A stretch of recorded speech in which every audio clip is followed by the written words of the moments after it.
A 35-year-old truck driver from Otsego is in jail this morning after driving his semi-tanker truck into a crowd of protesters on the 35W bridge. Marielle Mose joins us live from a pedestrian bridge right over the interstate there, where it all happened. Good morning, Marielle. Hey, Jason, good morning. 35W now open and has a decent amount of traffic after being closed down for over 12 hours overnight. Everyone this morning so thankful that no one was seriously hurt or killed in this incident when that semi-truck driver drove down 35W bridge into a group of peaceful protesters.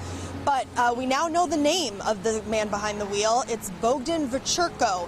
Authorities say that he originally got onto the interstate a little after 5 p.m. and we saw him enter drive onto the 35W bridge around 5:45. We have several angles that we want to show you of this. The first video is the traffic management camera where you can see thousands of people on the bridge. Then protesters run to the sides as the semi comes at them. When the semi stops, protesters charge back at the semi truck and start banging on the door.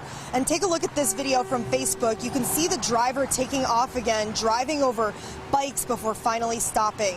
Protesters managed to pull him out, and he does get attacked by several of them, and you can hear protesters yelling stop and quote, "We cannot hurt him, it defeats our purpose."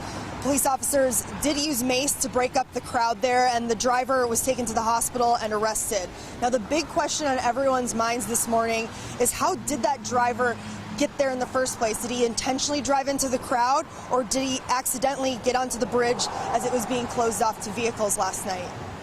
It was at that time that there was attempts to move traffic, divert traffic from that area. We believe that there may have been some attempt to divert or get around that diversion as MnDOT and others were attempting to move vehicles off the roadway.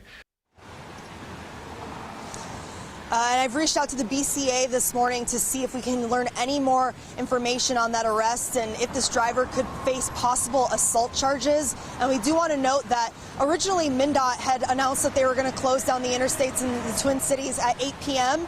But when protesters made their way onto the interstate around 4:35, that's when they decided to shut down the interstates at 5 p.m. So there is a chance that this driver could have been confused and ended up on the highway accidentally.